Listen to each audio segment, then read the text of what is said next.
Hey everyone, welcome to my channel, Kindred Souls of Brooklyn. And today we're in for a really interesting tour. We're going to be doing the Bay Cruise here in San Francisco at Fisherman's Wharf. And we're going to go underneath the Golden Gate Bridge. We're going to go past Alcatraz. So it's going to be a lot of fun. Hope you enjoy it. Stay tuned. But just before we go, we're going to show you that's the Robert Stroud, the Birdman of Alcatraz. We're going to be going on one of these vessels right here, either the Harbor Emperor or whatever this one's called. And we're going to be headed under the bridge and right over there. It's really daunting to really see how close this was to mainland, how it is close to mainland, how crazy it must have been to be over there and to see how close things were. No wonder so many people were tempted to escape, but I think only 3 guys ever attempted it and did it. A lot more attempted it. I'm not sure if we're going to see it on this particular cruise, but probably go close to it. There's an island called Angel Island, which is what they call the Ellis Island of the West. So we know that basically, God, about half the people came to America, passed through Ellis Island in New York. So I don't know what the percentage would be over here, but it's the West. So I'd probably say 25 or 30%. So we'll see if we see that, but I know it's going to be a really fun cruise. All right, so this is what you do. You line up along the pier. A lot more people on the ship than I thought it was going to be. But we're going to go on the Harbor Emperor. Going to be going on here right now. And you're going to be seeing seals too. And these are the famous seals that are right here in the Pier 39. Pretty odd seeing you see a mermaid or something up there, but hey, really cool times.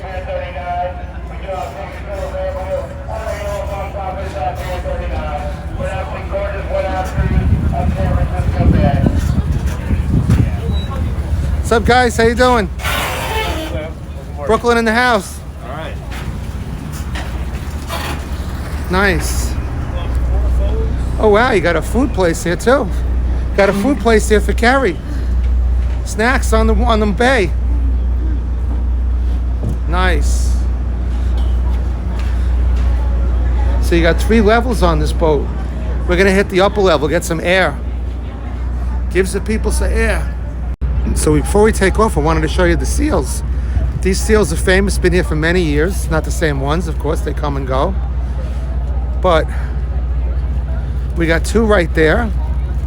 And there's a bunch more down here, which I think we're gonna get closer to, but we'll show you more of that during the week.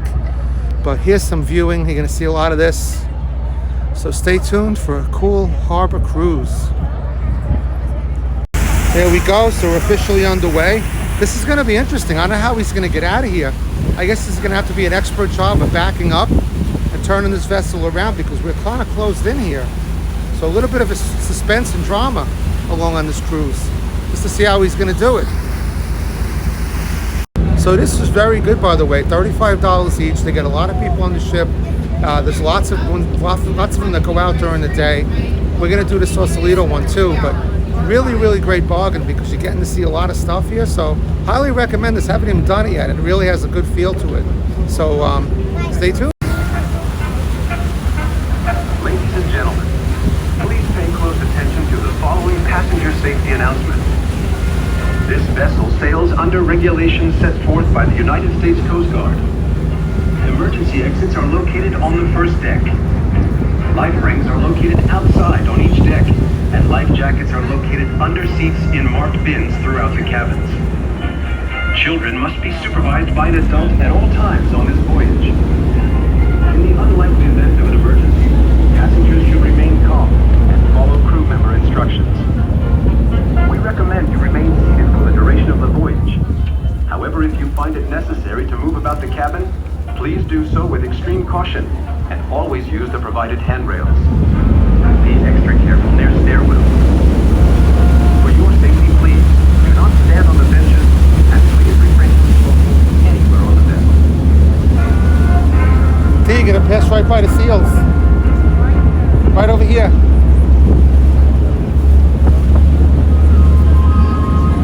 Look at them napping right there. Welcome aboard. Right there. Today we are headed out on a cruise around the San Francisco Bay. We'll voyage out under the Golden Gate Bridge around famous Alcatraz Island and get a unique seaside view of the beautiful city on the bay. From San Francisco to Alcatraz to the Golden Gate. What a nice maneuver, a full 360. Wow. A lot of history. This guy's got the goods, let me tell you.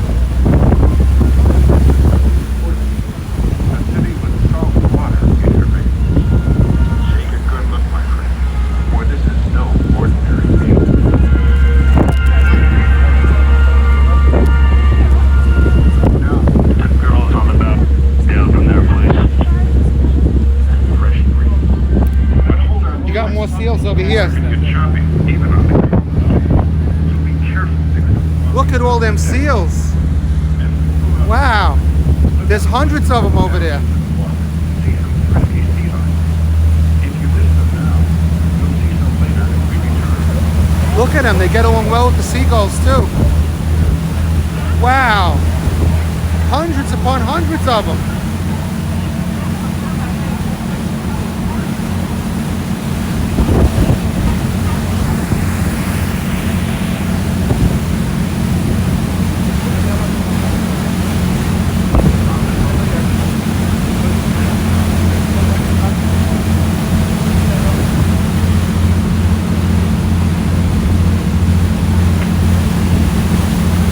So that's the Bay Bridge right over there.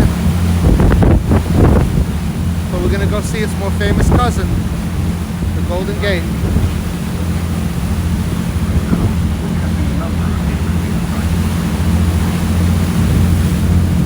Look on the left from port side of the ship towards the city. Do you see a large gray battleship?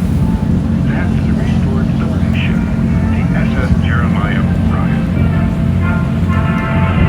Next to it, tied to the pier, is a diesel submarine. So that's a battleship over there.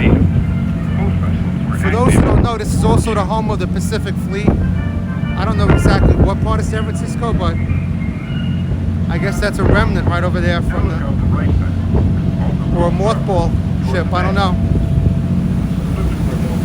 But right there we got the famous rock. Look at that.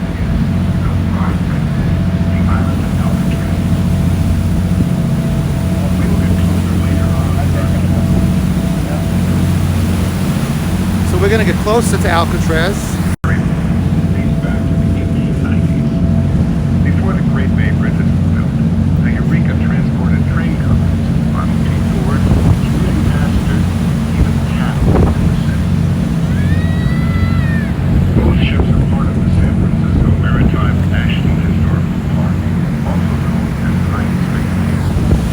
Hines Bay Pier is located in the Hines Bay Cable Complex. From here, you can also see the large sign of the Pier Chocolate. It's atop the red brick of the building, rising above the ships to the left. San Francisco is famous for great food. Pier Chocolate is part of that legend.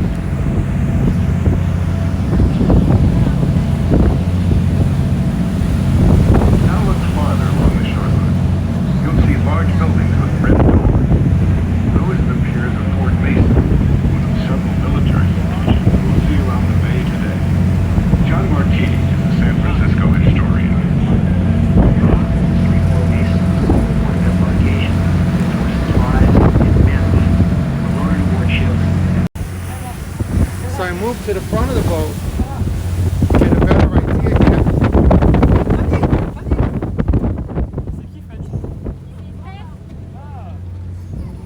Et quand on vit, tu vas voir.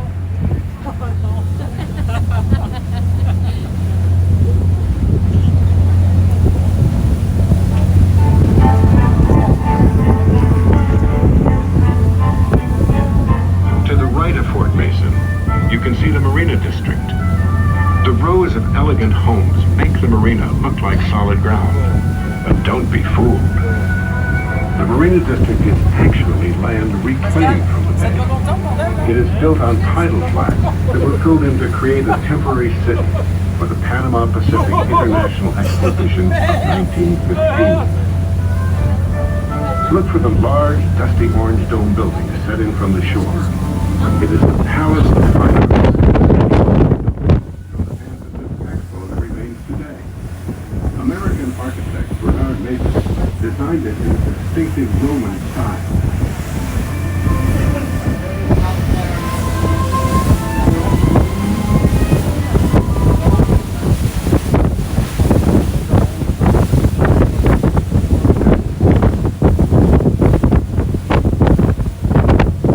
Wooded ridges of the Presidio of San Francisco.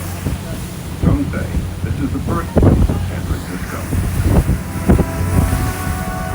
Let's go back in time, 1776. 3,000 miles from here, on the America's 13 colonies were about to start the American Revolution by declaring their independence from England. But here, on the Pacific shores, Spanish conquistadors were seeking out new territory to claim for Spain. The bay may seem large, but it wasn't always so obvious to find. As you look at the shore, let's listen to an archival interview with John Martini, a California historian. For 200 years, Spanish ships have been sailing up and down the California coast, but they stayed so far off the coast that none have ever come close enough to see the entrance to the harbor. The first ship that actually entered San Francisco Bay was called the San Carlos. It was a little 80-foot long packet boat. Lieutenant Juan Manuel de Ayala in command piloted the little boat through the strait that hadn't even yet been named Golden Gate, treacherous, rocky strait, anchored off what's now Angel Island, and spent the next 8 weeks charting the bay and naming the geographic locations.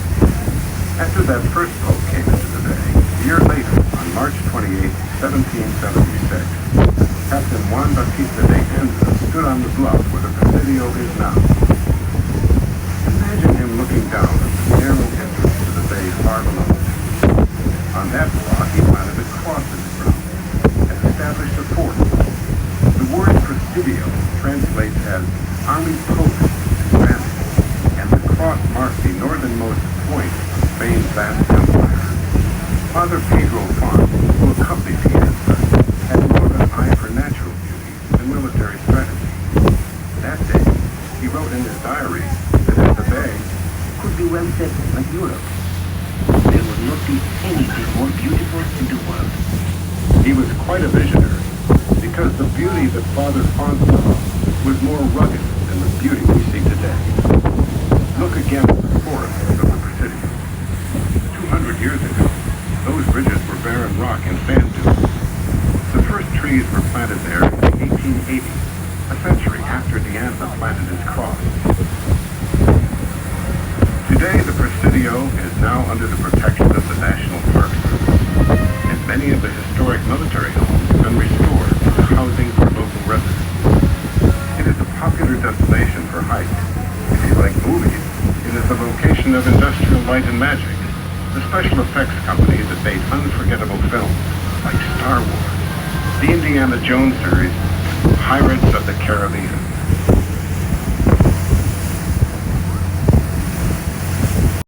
So I'm thinking now, going underneath this bridge almost, all the famous movies that have taken place here, namely From a View to a Kill with Roger Moore, and then all the Dirty Harry movies, which were set here in San Francisco. Over and over, so many. Planet of the Apes as well. Star Trek is based in San Francisco. Such famous sites. Check this out, we got a guy windsurfing. It's got to be one of the most challenging places in the world to windsurf, I would think. Stood guard over the narrow mouth of the bay. Look at this guy. Protecting San Francisco's vital port and California's immense wealth of gold and silver against intruders. However, no intruders ever came. And, like every other port around the bay, Fort Point has never fired a shot. Getting really close to going underneath the bridge now.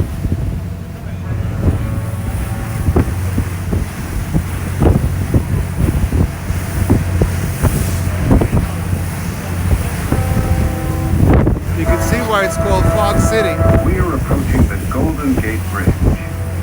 Look ahead out the front of the boat. Today, the Golden Gate Bridge is perfectly suited to the surroundings, exactly as it stands. But try to imagine it not being there. When plans for the bridge were first proposed, many said it couldn't be built. Some even said it shouldn't be built. Early environmentalists didn't like the idea of a bridge they believed would ruin the natural beauty of the Golden Gate. American author Catherine Gerald was one of many who expressed opposition at the time.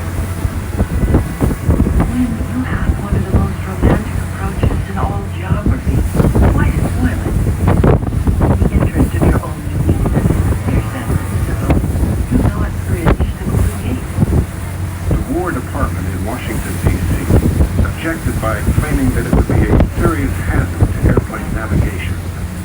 Well, despite the protests, there were many people who wanted the bridge.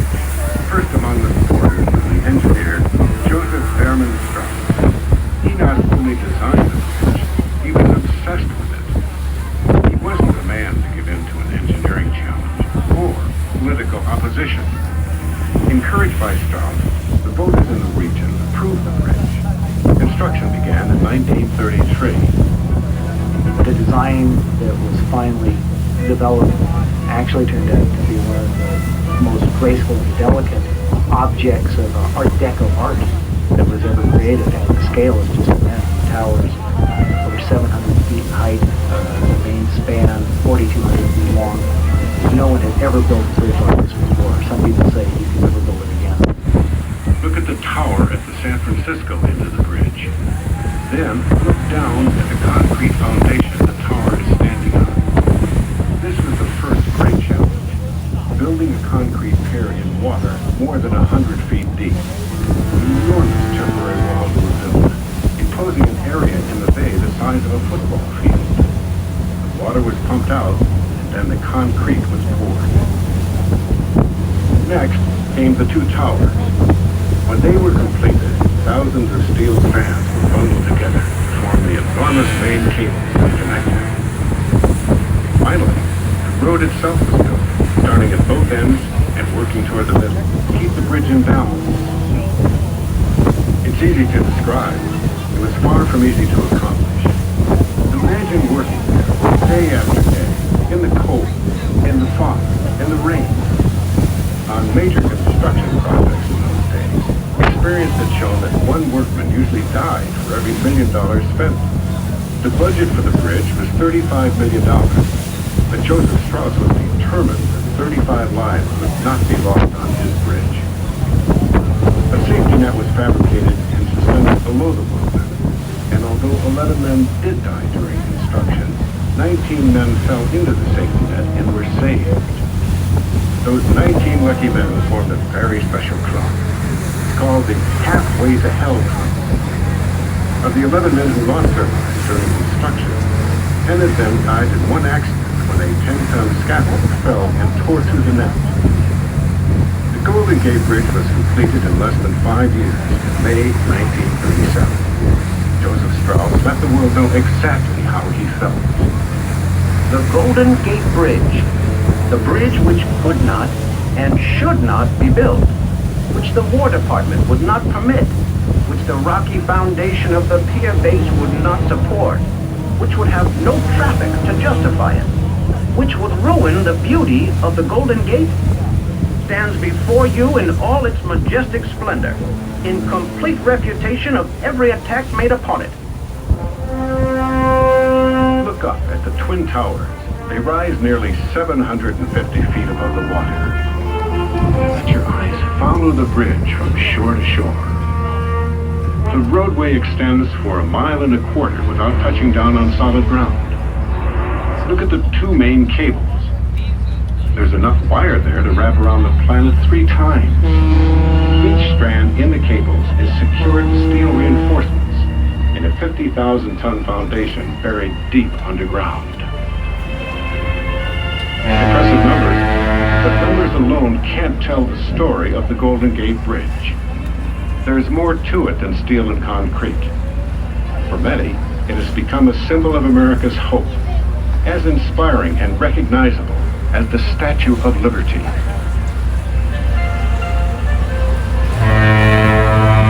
You're standing on the deck, you can feel it vibrate. You can feel it sway back and forth in the wind. The entire bridge hums like a harpsichord. It's like and it makes you feel very small, and standing looking up at those huge towers and listening to the whole thing moaning in the wind. It's awe-inspiring. That name, by the way, came long before the bridge. John C. Fremont, soldier, explorer, and adventurer, named the entrance to San Francisco Bay the Golden Gate back in 1846. That was even before gold was discovered in California. Look to the north end of the Golden Gate Bridge, the side opposite San Francisco, and you'll see a rocky point with a building on it, just below the bridge. That's Lime Point, the other side of the Golden Gate's entrance, along with Fort Point. Look again at the hills to the left of Line Point, the Marin Headland. Spend an afternoon on the hiking trails there, and you might see deer or even bobcats. Climb to the top of Hawk. So I had trouble getting that before because I was on the side, but here's a full view of the bridge. Now that we turned around, we kind of came on toward the end of the boat ride. So in the front, I guess you guys come on. The front, of course, will be the best, but the back is good too because when they turn around, you can definitely see the whole panoramic of the bridge. No better place to take a picture.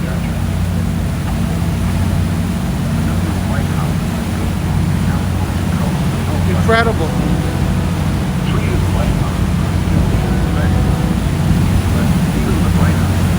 So right there is what I was telling you about. It's Angel Island. That's where the immigrants came. That was the equivalent to the Ellis Island of New York. Angel Island. And this never gets old. Let me pull this out a little. Incredible. I mean, just incredible.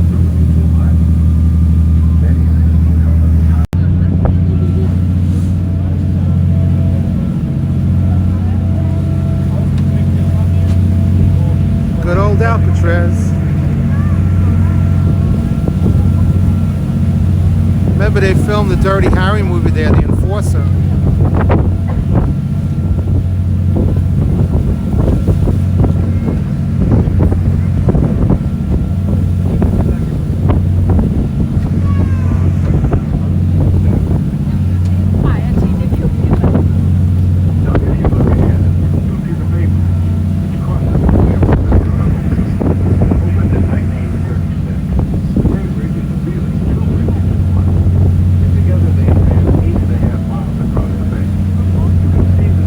About a scary place. I mean, like I said, what's so crazy is that you look at how close this is to land, you know, and it just, look at the tide currents, but you look at how tempting that would be to escape. I mean, they say there was 3 guys that might have escaped. There was never proof that they did. They never found them. They tied life jackets together. I went to rubber jackets. But wow, I mean, and they say the worst guys in America were in there. Al Capone, the hardest of criminals.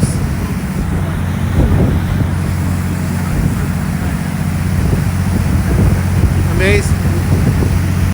Some more views of the city itself. As we cruise past the heart of the city on our way back to Fisherman's Wharf, look up at Telegraph Hill. It's the hill closest to the water, the one with the single white column on top.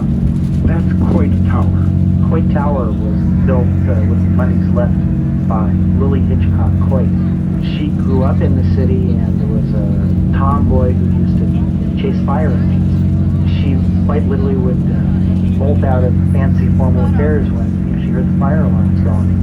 She loved firemen. One local legend has the towers put the firemen on the rare days. Firefighters. Coit Tower is a famous San Francisco landmark. More than that, it represents the legacy of a woman who loved bright lights, adventure, and the excitement of chasing horse-drawn fire engines. Coit Tower is also a symbol of the grand dreams that became the reality of San Francisco, this sparkling city perched at the very edge of the continent.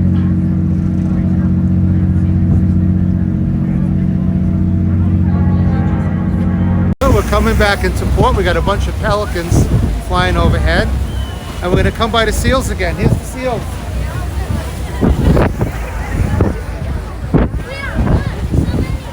Look at how many there are.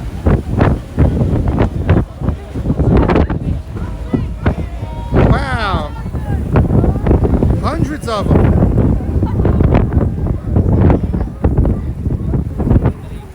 I want one.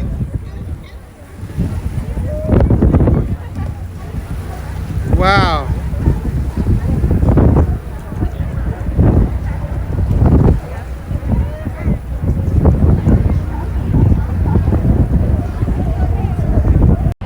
also, I'd like to thank you for joining me on this video. I know it was a little bit long, but I hope you enjoyed the Bay Cruise with Alcatraz. So folks, give me a shout. Let me know what you thought of the video. And subscribe. That'd be a cool idea. And having fun here in San Francisco. I think it's a great city. Always a great place to come out to. If you get a chance, definitely do it. And if anybody knows of anything great for me to go see during the week that I'm here, please let me know. So I love you guys. I'll see you in the next video. And as always, Matt, I love you and I miss you. And I'll see you real soon one day. Take care of yourself, everybody. Bye-bye.